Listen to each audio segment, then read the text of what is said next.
Okay. Sabihin mo na uli sa katabi mo, Happy Independence Day.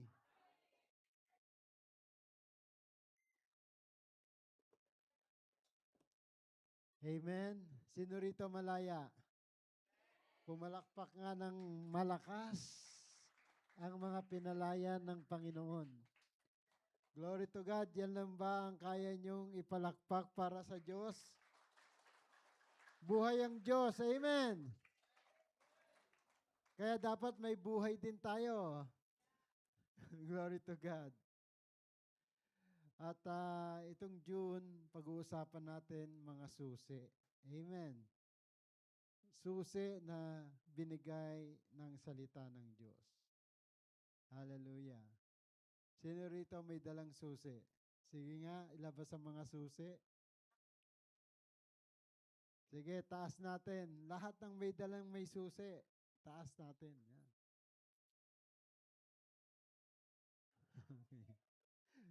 Yung wala.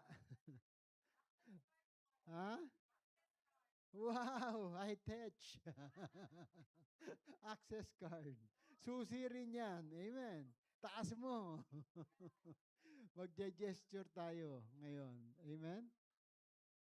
Itong June na to, ha? Taas niyo mga susi nyo. Gesture natin. Bubuksan natin ang pintuan ng pagpapala. Amen? Sino rito may pananampalataya na ganoon? So, lahat ng may pananampalataya, sige. Yung gesture na yan, importante yan. Binibigkas natin at gine-gesture natin kasi we are not fighting against flesh and blood, but against principalities, against the ruler of this world. Kaya nga, marami ang tao na pagod na. Bakit? Ang hinahanap, bagay. Amen? May mga naghahanap ba ng bagay o meron kang yung mga pangarap mo ay magkaroon ka ng malaking bahay, mansion, no? Magarang sasakyan, no? Magagandang damit, maayos kaya tayo nagpapakahirap maghanap ng magandang trabaho. Pag may magandang trabaho ka na at hindi ka pinasweldo, nagrereklamo ka. Bakit? Walang sweldo eh. Hinanap mo trabaho. Amen. So kapag ikaw humiling, be specific. Lord, bigyan mo akong trabaho. Malaki sweldo. Amen? Yung gaano kalaki, you have to specify. Lord, kahit 20,000 lang a month, buhay na ako roon. Amen? Ano yun? Kailangan ko libre yung bahay. Kailangan ko yung may sasakyan. Kailangan ko, be specific to your father. Di ba? Kasi kapag naranasan nyo bang pinag-aral kayo ng mga magulang nyo? O hindi? Kayo nagpaaral sa sarili nyo? No, kung naranasan nyo yung pagmamahal ng ama o magulang nyo, na naghihirap, nagsasaka, nagbebenta ng kalabaw para sa magandang kinabukasan nyo, alam nyo, mas mahal kayo ng Diyos. Amen. Mas mahal, kaya nga sabi ni Jesus Christ, this is the manner how you pray. When you pray, say, Father in heaven. Holy be thy name, thy kingdom come here on earth as it is in heaven. Kasi sa heaven, dapat ang focus ng mind natin, no? Wala na dito sa mundo. Ang focus natin, yung paghahari ng Diyos dito sa lupa.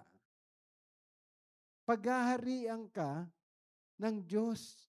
Amen.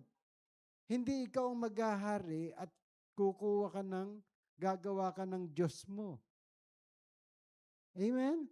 Hindi. Kasi ganun ang nangyayari ngayon. Marami ang religious. Ginagawa nila, gagawa sila ng kanya-kanyang Diyos. Sino nasusunod? Di sila. Amen? We are not taught by Jesus Christ to be religious. He taught us to be a spiritual kind of person. Amen. Kasi tatlong persona pinakita niya. The Father, the Son, and the Holy Spirit. The Holy Spirit is living inside you. Not on church, because you are the church. Amen. Kaya ngayon, itong June, sabi sa akin ng Lord, pag-usapan nyo naman yung New Jerusalem. Di ba napag-usapan na natin yun, nag-start tayo ng April, May, now June na. So let us start with Revelation chapter 21 again. Just to recap. Verse 1 to 5. Okay? Ito yung Revelation 21 verse 1. Basahin nga natin. Then I saw A new heaven and a new earth. For the first heaven and earth had ceased to exist, and the sea existed no more. So, itong vision na ito, it was revealed to John the Beloved. And ang new heaven and new earth is not for those who are living or alive in flesh. Kaya nga, sabi ng Bible, John chapter 3 verse 3, unless a man be born again, they cannot see the kingdom of God. Maraming beses, tinuro ni Jesus Christ about the kingdom of heaven, the kingdom of God. Hindi siya nagturo ng kingdom dito sa mundo. Kasi gusto niyang baguhin ang mindset natin na tayo ay may kapangyarihan dito sa lupa kung ikaw ay mamamatay sa flesh, mabubuhay sa espiritu at katotohanan. Kaya nga sabi niya rito, no? Ilagay mo uli sa sa verse 2, yung verse 1, sabi diyan, I saw a new heaven and earth. For the first heaven and earth had ceased to exist. Hindi na nakita ni John the Beloved. And the sea existed no more. Wala nang dagat na mangingisda. Wala ka ng pangingisdaan at wala ka ng beach na papasyalan. Amen. Okay, verse 2. Sabi rito, and I saw the holy city. Ang makikita mo yung holy city, the new Jerusalem, descending out of heaven from God, made ready like a bride adorned for her husband. Verse 3, from the throne saying, look, the residence of God is among human beings. So, ibig sabihin, nasa sa atin na. Katulad nga ng John 14:23 na paborito ko, if you love me, the Father will love you. And the Father and I will make abode on you, or I will make you a residence. Kaya lang, nandoon yung, if you love me, you will obey my commandment. The Father will love you. Kaya tayo ay pananahanan ng paghahari ng Diyos dito pa lamang sa lupa.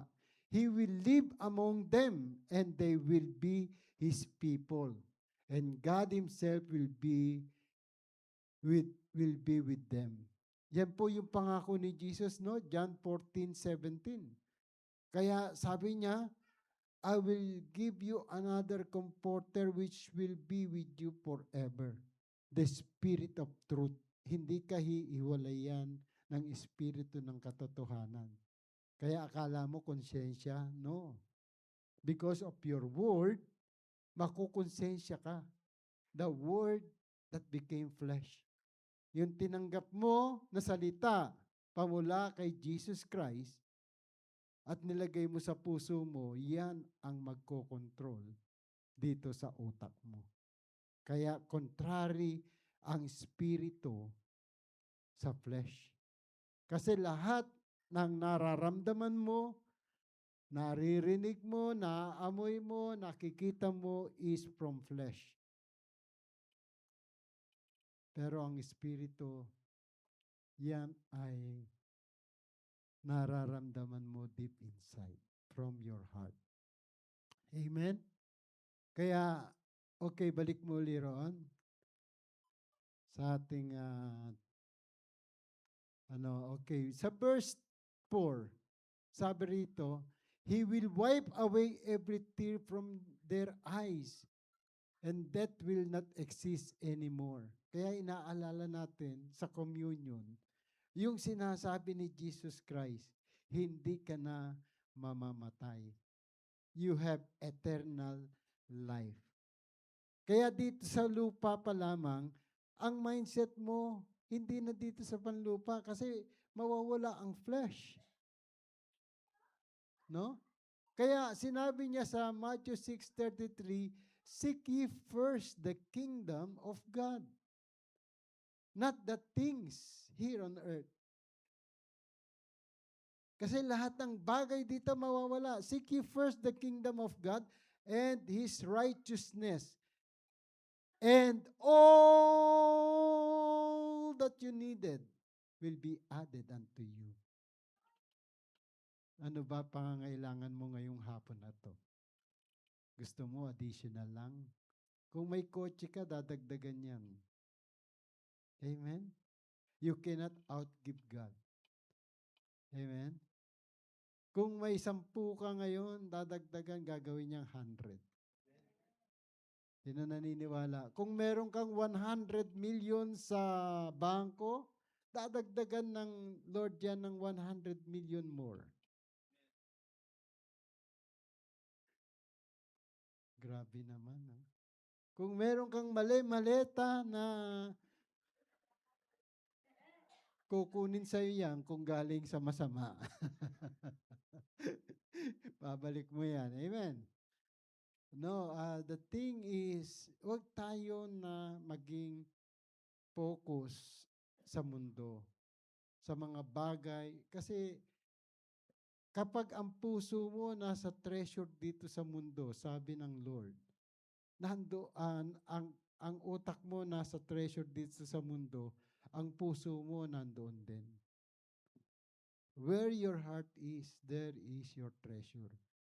Kaya may mga tao, no, hindi makatulog na nagbibilang ng milyon-milyon nila. Hindi sila makatulog sa gabi. Eh, ikaw, 100 lang, sarap ng tulog mo. Naghihili ka pa. 100 lang. Bakit? Wala kang alalahanin. Amen? Pero yung kala niyong mayayaman, sila ngayon ang nag-aaway-away. Bakit? Ayaw nilang mawala ang kayamanan nila. So, nagpapagalingan. Amen? Sabi mo sa katabi mo, mas mabuti tayo. Mayaman tayo sa salita ng Diyos. Di ba? So, sabi rito sa verse 5, no? And the one seated on the throne said, look, I am making all things new. Then he said to me, write it down because these words are reliable and true. Now, I want you to focus now on the word because the revelation always not for the people who write it. Kaya nga revelation, ni-reveal ito sa kanila for us to understand. Kaya nung mga binabasa ko nga ang Bible, puro parable, kasama nila si Jesus, hindi nila naiintindihan. Kasi nga sabi ni Jesus Christ, to those who do not believe, parable yung binigay niya para hindi nila maunawaan. Kasi hindi sila pinahawak ng susi. Ang susi na binigay ay nasa katabi mo. Tinaas niya kanina. Alam niyo ba yung susi na yan? Kapag binigyan ka ng susi, no, ng realtor or real estate company, pag may susi ka, nasa iyo yung kapangyarihan doon sa binigay na pintuan sa iyo. Amen. Tama ba? If you grab the key, if you have the key, you have the access to open the door of the key. Amen? Kapangyarihan yun. Huwag niyong babalawalain ang binigay na kapangyarihan ng Diyos sa atin. Kaya basahin natin, okay, in Matthew chapter 16. Now we will start.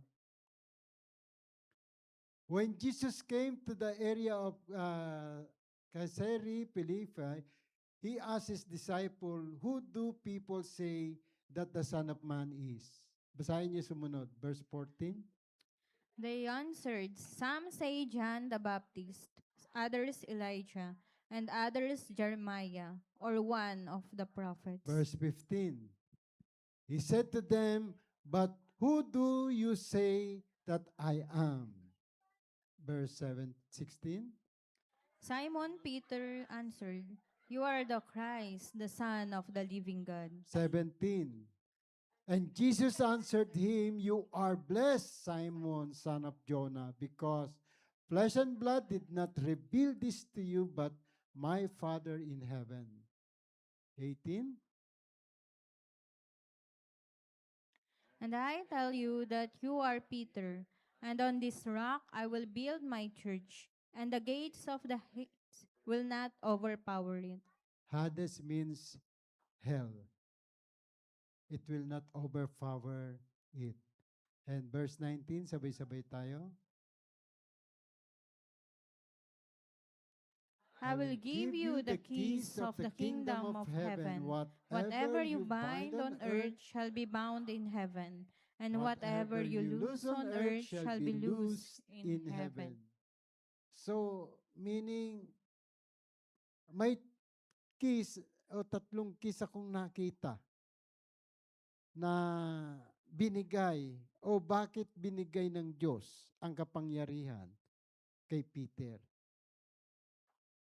The first key, makikita natin, no, 3 keys to access the kingdom of heaven. Number 1 key is confessing that Jesus is Christ, the Son of the living God. Kasi nung tinanong niya ang kanyang mga apostles, ang kanyang mga disciple, patungkol sa kanya, ano ang chismis sa labas? Ano naririnig niyo patungkol sa akin? Sabi nila, ikaw si John the Baptist. Namatay na si John the Baptist. Parang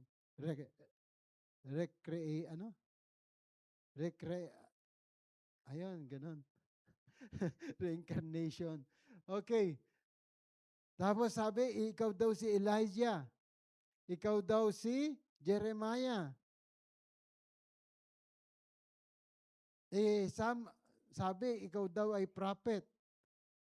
Kung titingnan natin yung tatlong tao na sinabi niya, lahat yon prophet. Ano? Tinanong na ngayon ang kanyang mga disciple. Kayo, sa paningin nyo, sino ako? Who am I? Sino ang nakasagot? Si Simon Peter. He confessed that Jesus Christ is the Son of the living God. Ano mo nga yung verse.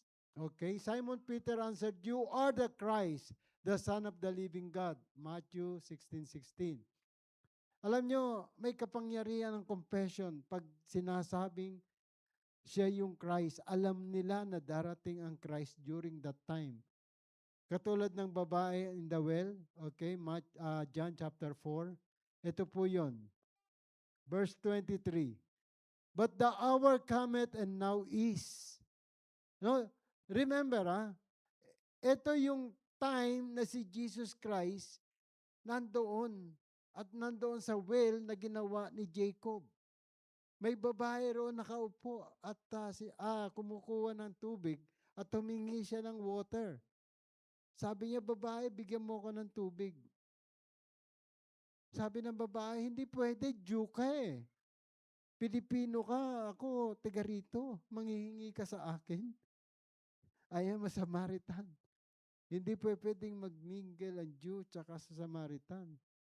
So sabi ni Jesus Christ sa babae, kung alam mo lamang na ang may bibigay kong tubig sa iyo, hindi ka na mauuhaw, hindi ka na babalik-balik dito. Sabi ng babae, gusto ko yan. Ibigay mo sa akin yan. Chinismis na hindi pala chismis. Totoo si Jesus Christ. Totoo si Jesus Christ. At sinabi, alam mo babae, sama mo rito yung asawa mo. At bibigyan kita ng tubig na yun. Sabi ng babae, wala po akong asawa. Totoo sinasabi mo kasi yung kasama mo hindi mo asawa. May 5 kang asawa. Kaya nagulat yung babae, paano nalaman ito? Jew ito, Samaritan ako. So, naiiwan ngayon ng doon, sinabi niya ni Jesus Christ, okay, dito sa verse 23, but the hour is come and is now is, when the true worshiper shall worship the Father in spirit and in truth, for the Father seeks such to worship Him. Kasi alam ng babae na ang wino-worship nila, ang mga Jew doon sa Jerusalem, sila doon sa bundok. Kaya sinabi ni Jesus na the hour, that time is come, is now. No? The hour cometh and now is. Ngayon na, nandito na ako. Okay, next verse, verse 24. God is a spirit, and those who worship Him must worship in spirit and truth. Click mo lang yon. So dito, makikita natin, no? Asan na yung ano ko? Ayan. Yung sumunod. God is a spirit, and they that worship Him must worship Him in spirit and truth. So, verse 26, yung sumunod. The woman said unto him, I know that Messiah cometh, which is called Christ. When he is come, he will tell us all things. So, that time na inaantay nila yung Christ, no, hindi niya makonfess kasi kasama niya si Jesus. The Messiah will come, which is called Christ. When He is come, He will tell us all things. Next verse. Jesus said unto her, I that speak unto thee am He. So sinabi na ni Jesus Christ, ako na yun, woman. Siya na yung Christ na inaantay nila. Sometimes, kahit sa generation natin, hindi pa tayo naniniwalang bumalik na si Jesus eh. Amen? Mahirap paniwalaan. Bakit? Hindi mo nakikita eh. Kasi espiritu nga. Hindi mo nakikita ang kanyang mga pangako. Bakit? Hindi ka naniniwala eh. Hindi mo nakikita. Gusto mo maramdaman pa. Yung babae, ramdam niya na. Kaya niya na nandoon na ang kapangyarihan pero ayaw pang paniwalaan. Even today, marami ang mga naghahaka-haka about the Spirit of God. The Spirit of God cannot be seen. by observation because the Spirit of God is within you. Amen. Kapag ikaw pinag-aarian ng salita ng Diyos, sabi nga ng centurion, only say the word and I shall be healed. Salitain mo lamang. At ano nangyari? Yung servant niya, Lord, I am also a soldier of authority. When I say to this servant, do this, he will do it. When I speak to my servant, come, he will come. Ganun ang panampalataya na nakita ni Jesus Christ doon sa centurion. Sabi niya, wala pa akong nakitang pananampalataya na katulad nito. Even sa Jerusalem, sabi ni Jesus Christ, go according to thy faith. At that moment, at that hour, nabalitaan niya, same time, gumaling ang servant niya, ang damsel niya. Jesus said unto her, I that speak unto thee am I, am He. Kaya yung salita, pagbulay-bulayan nyo. At yan na ang susi na inaantay nyo para sa kapangyarihang pinagkaloob ng Diyos. Amen? Number 1 key, ano sabi roon?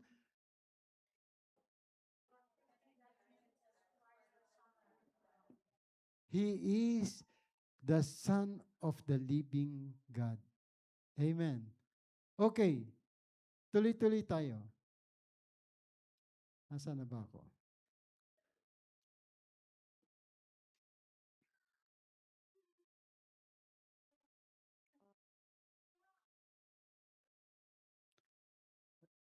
The second is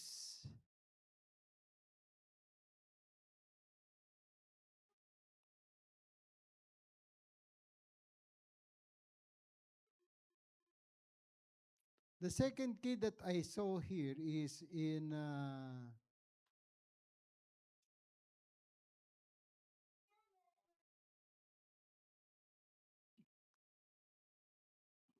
Matthew 16:17, receiving the word from God. Kaya yung word importante, no? Because in the beginning was the word. John 1:1. And the word was with God. And the word was God. If you don't want to receive the word, then there will be no God inside you. Ano pakikinggan mo? Yung word mo, sarili mo. Amen? Kasi nga wala kang word from God. So ikaw na yung Diyos ng buhay mo. Praise the Lord. Okay. Verse 2, ano sabi diyan? Basahin nyo. The Word was with God in the beginning. So from the beginning, the Word is with God. Hindi naghihiwalay yan. Kaya nga, may Diyos, may Word, parang ikaw. Lahat ng sinasalita mo, hindi kahihiwalayan yan. Tama ba? Pwede bang magsalita yung katabi mo na ikaw yon? Hindi, di ba? Kapag ikaw nagsasalita, no? Kasama mo yung salita kahit saan ka magpunta. Nagsasalita ka mag-isa?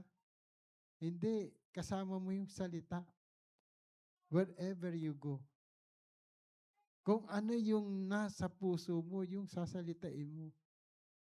May nakita ka, pumasok sa utak mo, pupunta yan sa puso. The abundance of your heart, the mouth will speak. Kaya sabi ni Jesus Christ, hindi ang pinapasok mo sa bibig mo ang magpapasama sa iyo. Amen? Kahit kumain ka ng kumain ng matamis, hindi yan magpapasama sa iyo. It will not defile you. Ano ang magpapasama? Yung lalabas sa bibig mo. Because lahat ng pumapasok sa bibig, sa sewer lang ang tuloy, sabi ni Jesus. Pero yung lumalabas sa bibig mo, galing yan sa puso. Amen? Kaya mahal na mahal ko rin ang misis ko eh. Kasi puro galit eh. Dahil ganun magmahal ang Diyos, di ba? Pagkagalitan ka, pag matigas ang ulo mo. The abundance of the heart, ganun siya magmahal. Kaya masakit ang salita. Amen. Why? Mahal ka eh. Ang Lord, kapag ang salita niya ay pakikinggan mo at nanamnamin mo, Lord, ang sakit naman. Ganoon, mararamdaman mo ang pagmamahal ng Diyos. Your rod and your staff, they comfort me. Dapat nako-comfort ka. Hindi ka nasasaktan. Amen. Psalm 23 verse. Allah. Okay. Verse 3. The Word was with God in the beginning. Okay, verse 3. Sabi diyan. Ay, wala ba yung verse 3?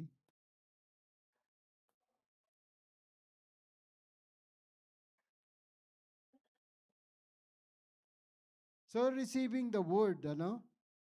In Matthew 16:17, nabasa na natin ito.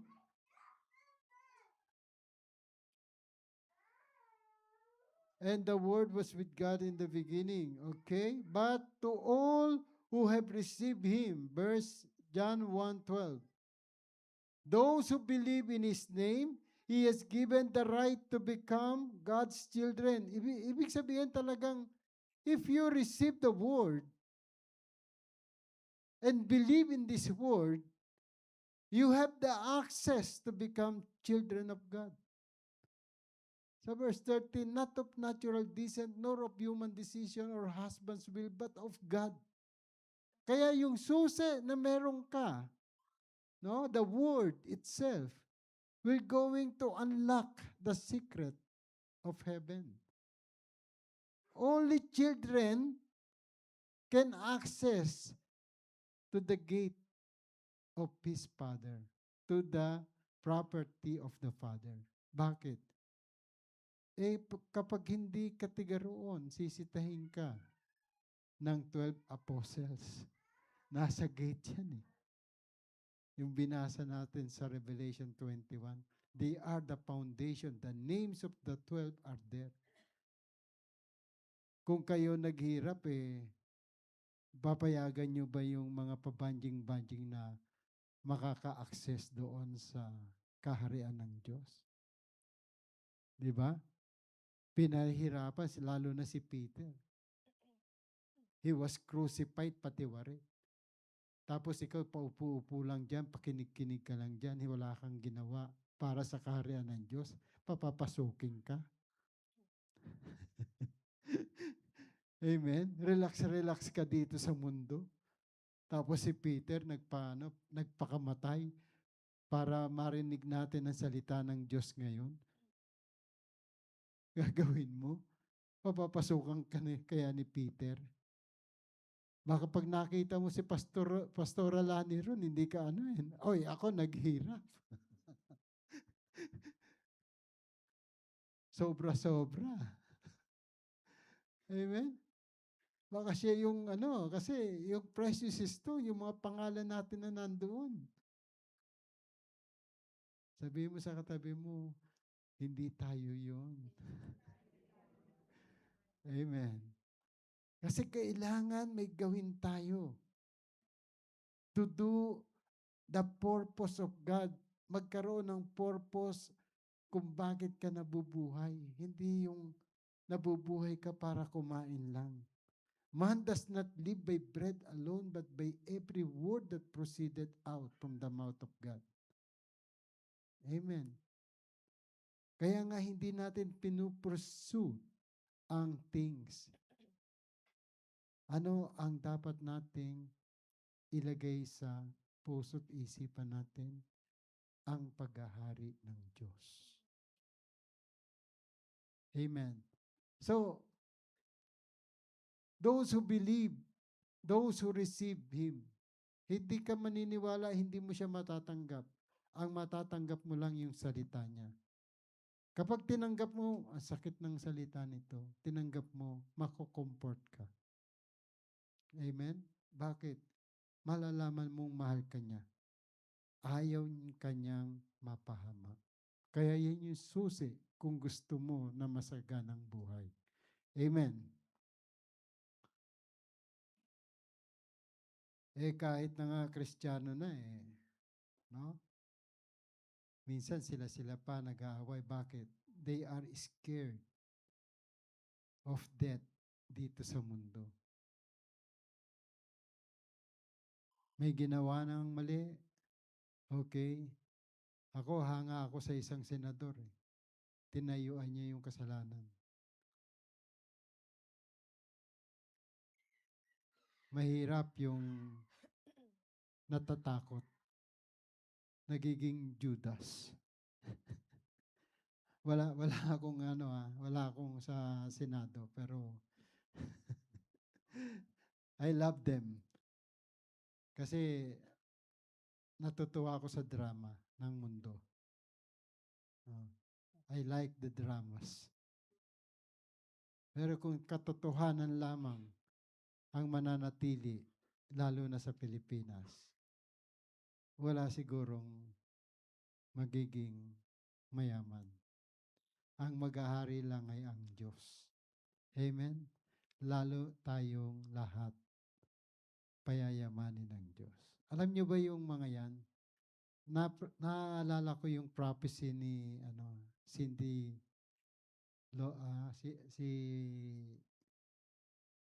Jacob. Sabi niya sa kanyang prophecy, I will expose in the Philippines.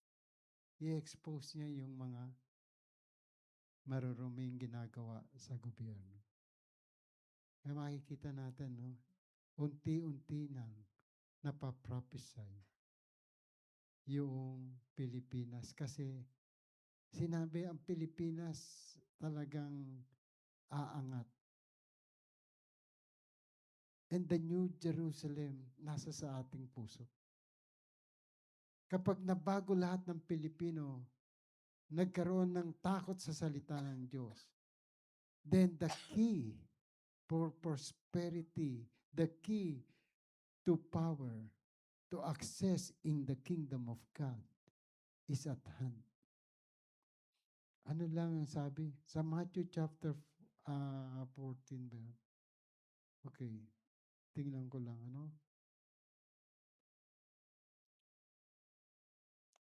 Mark chapter 1 verse 14 siguro siya. Okay, Mark 1:14. Pakilagay mo nga roon. Mark 1:14. Ito po, kung gusto mo ng access, nasa kamay mo. Amen? Basahin nyo, 1 to go. Now, after that John was put in prison, Jesus came into Galilee, preaching the gospel of the kingdom of God.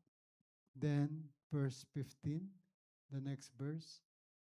And saying, the time is fulfilled, and the kingdom of God is at hand. Repent ye, and believe the gospel. Believe the word, believe the gospel. It is in your hand. The time is fulfilled. Sabi niya, the time is fulfilled. During His time, na-fulfilled na ang prophecy because the Messiah na hinaantay nila, the Christ na hinaantay nila, yung susi para ang kahirapan nila ay mawala na, ang lahat ng paghihirap ng tao ay mawala na. Sabi ni Jesus Christ, it was already fulfilled. That time is fulfilled. And the kingdom of God is at hand. Ano gagawin natin? You have to repent and believe the gospel. Huwag nating balawalain yung salita ng Diyos. Nilakaran niya ng Diyos dito sa mundo. And the Word became flesh, full of grace and truth. John 1:14. The one and only na lumakad dito. The Word that became flesh. Basahin nyo nga, 1:14. And the Word was made flesh and dwelt among us, and we beheld his glory, the glory as of the only begotten of the Father, full of grace and truth. So the glory of the one and only begotten. Pag sinabi mong one and only begotten pa, iisa lang yan. Of the Father. Full of grace and truth. Kaya sabi ni Jesus Christ, I am the way, the truth, and the life. John 14:6. Wala nang way. Wala nang katotohanan. Wala nang buhay kapag wala si Jesus sa puso natin. Kaya sinabi niya, kay Thomas yata yun, if you don't see me and do not believe, parang walang buhay ang tao. You have to accept. Kaya sa Mark chapter 16, verse 16, kapag nanampalataya ka, Mark 16:16, he who believes and is baptized will be saved. So, but who does not believe will be condemned. So, yung salvation, yan yung makapapasok ka doon sa gate na kung saan safe ka doon sa perimeter na kung saan ang Diyos ay nandoon. Amen. So, number 3 key, a church founded on rock. Yan po yung pinag-usapan natin, no? Last May. Okay. Matthew chapter 16, verse 18. Basahin nga natin. 1 to go. And I say also unto thee, that thou art Peter, and upon this rock I will build my church, and the gates of hell shall not prevail against it. So yung church na sinasabi ni Jesus Christ, walang iba kundi yung si Peter, yung katawan niya. And yung rock, walang iba kundi si Jesus Christ. The rock of our salvation. I say unto thee that thou art Peter, and upon this rock I will build my church. And the gates of hell shall not prevail against it. Kaya yung katabi mo, no? Kung yan founded in the rock, kahit na anong bagyo sa buhay niyan, hindi yan matitinag. Amen? Bakit? Nakatungtong sa salita ng Diyos. Amen. Kaya yung foundation na nilay ni Jesus Christ dito is more than enough for us to stand. Because that foundation will going to give you the key, the access to the kingdom of heaven. Amen. Tingnan natin yung kay David. Okay. Sa Psalm. And I say also unto thee, Hindi. Kay David. Pakiano nga. 2 Samuel 22:2-3. Okay? Basahin nyo. 1 to go. and he said, the Lord is my rock and my fortress and my deliverer. The God of my rock, in him will I trust. He is my shield and the horn of my salvation, my high tower and my refuge. my Savior. Thou savest me from violence. Amen. So, pinahalagan ni David yung pagliligtas sa kanya ng Diyos. Kaya sinabi niyang, he said, "The Lord is my rock and my fortress and my deliverer." Kasi dapat patay na si David dahil hinahanap siya ng kaharian ni Saul. During that time, nagseselo si Saul dahil si David, 10,000 ang kayang patayin. Sinisigaw ng mga tao. Pero si Saul na hari, 1,000 lang kaya. Ganun ang anointing na binigay ng Diyos kay David. Kaya naman, the God of my rock, kasi nga ang Espiritu ng Diyos ang sumasama sa kanya. Yan yung sinasalita natin, kino-confess natin. The Spirit of the Lord is upon me because He has anointed me. Ganyan si David, He has anointed me to preach the gospel to the poor. Ang nasa mindset ni David ay ang paghahari ng Diyos, hindi kahit na siya naging hari. Ang mindset niya, yung paghahari ng Diyos sa kanya. Kung ikaw hari, maghahanap ka pa ba ng ibang hari? Siyempre, presidente ka na eh. No? Ayaw mo ng another president na gusto mo, ikaw masusunod. Lalo na may session o walang session. May quorum o walang quorum. Yan ang napapala ng mahilig kasi sa ano eh. Sa YouTube eh. Amen. No? Nagiging matalino tayo eh. So anyway, dapat yung salita ng Diyos parati nating pagbulay-bulayan. Katulad ni David. He said, "The Lord is my rock." Yan yung pundasyon na kailangan natin. Okay, next. Meron pa ba akong ano?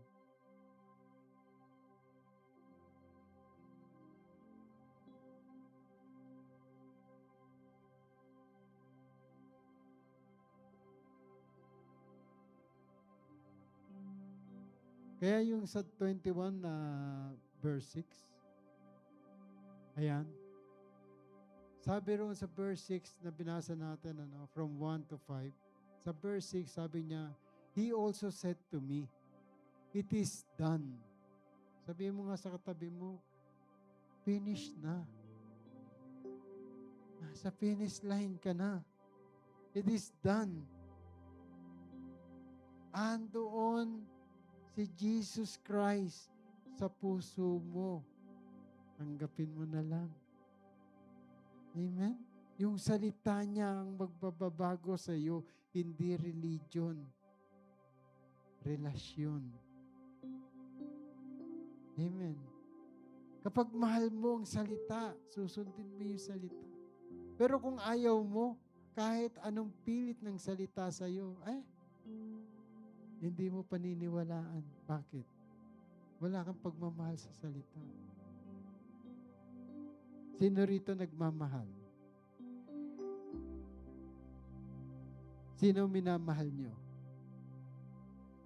Ha? May nagsabi ba sa iyong, "I love you"? Noon.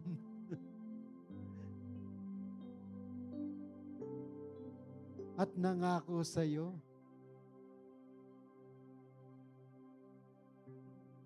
Kaya lang yung pangako na pako. Amen. Pero ang Lord, nung mangako siya, tinupad niya. Although nagpapako siya, sabi niya, babalik ako sa iyo. And when Jesus Christ returned, ano dala-dala niya? Peace be with you. Hindi peace 1 o peace 2. Hindi fried fish or fish na iniihaw sa mamasar. No? Ang dala-dala na ng ating Panginoon ay peace. Kasi dito sa mundo, hindi mo makukuha ang peace. Sabi nga ng Bisaya, peace.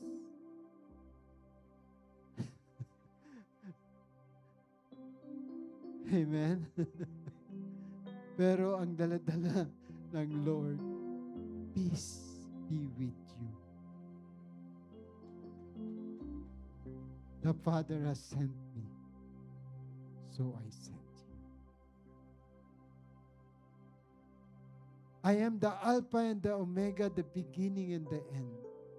The one who is thirsty,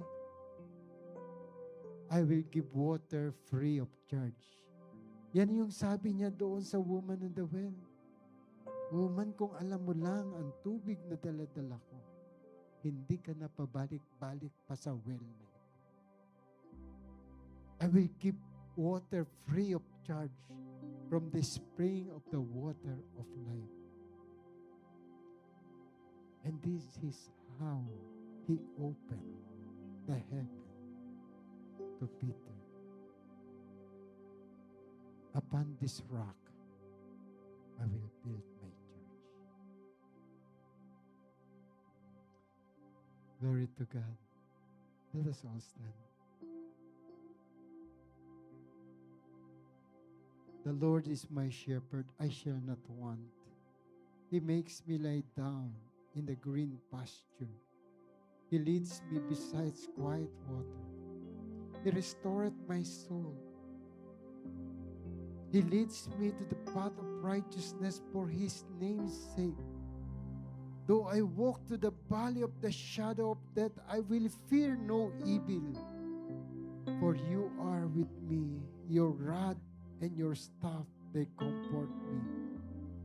You prepare a table before me in the presence of my enemies. You anoint my head with oil, my cup runneth over.